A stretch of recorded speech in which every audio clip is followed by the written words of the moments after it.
आज मैं आपके सामने कुछ मिड कैप म्यूचुअल फंड रखूंगा। पिछले 3 साल में कैसे मिड कैप म्यूचुअल फंड ने अच्छा रिटर्न दिया है। लेकिन इसका मतलब ये नहीं कि जो मैं फंड्स आपके सामने रखूंगा वो फंड्स आपके लिए सूटेबल होगा और वो अच्छा पैसा आगे भी बना के देगा। पिछले 3 साल के हिस्टोरिकल डेटा के बेसिस पे जो भी म्यूचुअल फंड सबसे ज़्यादा मिड कैप कैटेगरी में रिटर्न बना के दे रहे वो सिर्फ आंकड़े हैं। वाकई में आपके लिए सूटेबल है या नहीं है, हर एक म्यूचुअल फंड का एक प्रॉपर इंडिविजुअल लेवल पे रिसर्च करना आपको चाहिए। आज जो मैं फंड्स कवर करूंगा, जी हाँ, सिर्फ 3 साल के बेसिस पे लमसम रिटर्न का आंकड़ों के बेसिस पे आपके सामने डेटा रखूंगा। लेकिन कई ऐसे मिड कैप म्यूचुअल फंड हैं जो 3 साल में काफ़ी बेहतर दिख रहे हैं। लेकिन एक पैरामीटर सबसे बड़ा जो मैंने यहाँ पे कंसीडर किया है, ऐसे मिड कैप म्यूचुअल फंड जिसके पास कम से कम 5 साल का हिस्टोरिकल डेटा हो और वहाँ पे काफ़ी बेहतर देखने को मिल रहा हो। चलिए शुरुआत करते हैं, लेकिन उसके पहले mutual fund related complete solution चाहिए तो आप हमारे साथ जुड़ सकते हो। जी हाँ, डिस्क्रिप्शन बॉक्स में आए डिटेल चेक करें और व्हाट्सअप नंबर के थ्रू हमारे साथ जुड़ सकते हैं। सबसे पहले हम शुरुआत करते हैं, पिछले 3 साल में सबसे ज़्यादा रिटर्न देने वाले मिड कैप कैटेगरी में लमसम रिटर्न की बात कर रहा हूँ।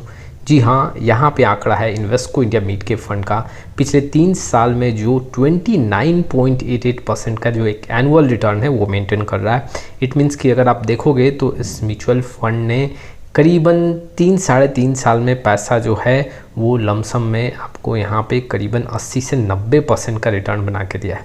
वहीं पे अगर आप देखोगे तो कैटेगरी एवरेज से काफ़ी ज़्यादा रिटर्न बनता हुआ देखने को मिल रहा है। और अगर आप शॉर्ट ड्यूरेशन लॉन्ग ड्यूरेशन का यहाँ पूरा आंकड़ा देखोगे इस म्यूचुअल फंड का, तो ये म्यूचुअल फंड काफ़ी बेहतर देखने को मिल रहा है। चलिए अब दूसरे नंबर पे जानते हैं मिड कैप फंड है जो अपने कैटेगरी में 3 साल के अंदर सबसे ज़्यादा पैसा बना के दे रहा है। बहुत ऐसे इन्वेस्टर हैं जिनके पोर्टफोलियो में ये फंड होगा। Motilal Oswal mid cap fund की बात कर रहा हूँ। अगर देखा जाए तो इस म्यूचुअल फंड ने भी काफ़ी बेहतर प्रदर्शन किया है। पिछले 3 साल में देखें तो दूसरे नंबर पे लमसम रिटर्न के मामले में यहाँ पे 28.05% का रिटर्न बनता हुआ देखने को मिल रहा है। और अगर देखा जाए शॉर्ट ड्यूरेशन लॉन्ग ड्यूरेशन में भी आंकड़े काफ़ी मजबूत देखने को मिल रहे हैं।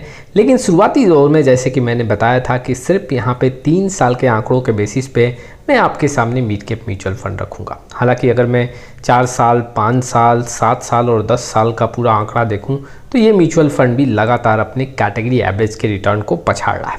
चलिए तीसरे नंबर पे हम बात करते हैं वो कौन सा मिड कैप है जो अपने कैटेगरी में काफ़ी बेहतर देखने को मिल रहा है 3 साल के आंकड़ों के बेसिस पे। मिड कैप अपॉर्चुनिटी फंड अगर देखोगे तो यहाँ पे जो फंड है पिछले 3 साल में 27.29% का रिटर्न मेंटेन किया है। और देखा जाए तो कैटेगरी एवरेज से यहाँ पे ज़्यादा है। पिछले 4 साल 5 साल यहाँ पे 7 साल और 10 साल को आंकड़ों पे देखें तो इस म्यूचुअल फंड ने भी कैटेगरी एवरेज को पछाड़ा है। शॉर्ट ड्यूरेशन में भी आंकड़े काफ़ी मजबूत देखने को मिल रहे हैं। चलिए अब जो मैं बात करूंगा आपके सामने जो next mid cap mutual fund है जो अपनी कैटेगरी में काफ़ी बेहतर देखने को मिल रहा है पिछले 3 साल के हिसाब से, एडेलविस मिड कैप फंड की बात करूंगा। पिछले 3 साल में इस म्यूचुअल फंड ने 27.06% का रिटर्न मेंटेन किया है। जी हाँ, ये एनुअल रिटर्न है और कैटेगरी एवरेज से यहाँ पे ज़्यादा पैसा बनता हुआ देखने को मिल रहा है। पिछले 4 साल 5 साल 7 साल 10 साल और शॉर्ट ड्यूरेशन में भी इस म्यूचुअल फंड ने लगातार अपने कैटेगरी एवरेज को पछाड़ा है। चलिए अगले म्यूचुअल फंड की बात करते हैं। जी हाँ, मिड कैप कैटेगरी से निप्पॉन इंडिया ग्रोथ फंड की बात करूंगा, Nippon India mid cap fund की बात करूंगा। यहाँ पे अगर आप देखोगे तो कुल मिला के 3 साल में 26.7% का एक एनुअल रिटर्न देखने को मिल रहा है और कैटेगरी एवरेज से काफ़ी बेहतर रिटर्न यहाँ भी बनता हुआ देखने को मिल रहा है। 4 साल 5 साल 7 साल 10 साल यहाँ पे आंकड़े काफ़ी मजबूत देखने को मिल रहे हैं, चाहे आप शॉर्ट ड्यूरेशन का आंकड़ा देखो या फिर लॉन्ग ड्यूरेशन का आंकड़ा देखो। तो आपके सामने कुछ मैंने मिड कैप म्यूचुअल फंड रखे हैं। सबसे ज़्यादा 3 साल के आंकड़ों के बेसिस पे अगर देखा जाए तो Invesco India mid cap mutual fund का आंकड़ा देखने को मिल रहा है। दूसरे नंबर पे अगर हम देखें तो यहाँ पे Motilal Oswal mid cap mutual fund है। तीसरे नंबर पे HDFC mid cap opportunity fund का। चौथे नंबर पे अगर हम देखें तो एडेलविस मिड कैप और 5वें नंबर पे यहाँ पे निप्पॉन इंडिया जो ग्रोथ मिड कैप फंड है उसका आंकड़ा देखने को मिल रहा है। अब ये जो 5 फंड है अगर आप देखोगे तो इसमें 3 साल के बेसिस पे 1-2 ऐसे फंड हैं जो काफ़ी बेहतर हैं और भी, जैसे कि व्हाइट ओक का मिड कैप फंड है। लेकिन अगर देखा जाए तो इस म्यूचुअल फंड के पास 5 साल का हिस्टोरिकल डेटा नहीं है, लेकिन पिछले 3 साल में इस म्यूचुअल फंड ने भी टॉप 5 में अपने रिटर्न को शो किया है, जो कि इस म्यूचुअल फंड का भी आंकड़ा मजबूत देखने को मिल रहा है, लेकिन हिस्टोरिकल डेटा ज़्यादा ना होने के चलते ऐसे म्यूचुअल फंड को मैंने अपने लिस्ट में शामिल नहीं किया। अब देखो जो ये 5 मिड कैप म्यूचुअल फंड मैंने आपके सामने रखे हैं, रिटर्न के मामले में, लमसम रिटर्न के मामले में बेहतर देखने को मिल रहा है पिछले 3 साल में।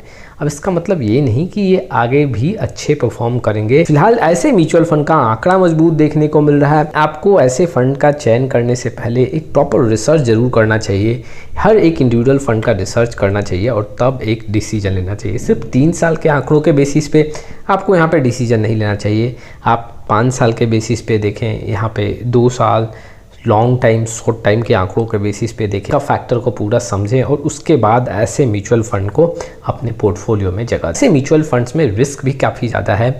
अब कोई नए इन्वेस्टर हैं जो यहाँ पे पैसा लगाना चाहते हैं, एग्जैक्टली ताबड़तोड़ में फ़ंड ने ज़्यादा पैसा बना के दिया 3 साल में, तो झट से पैसा नहीं लगा देना है।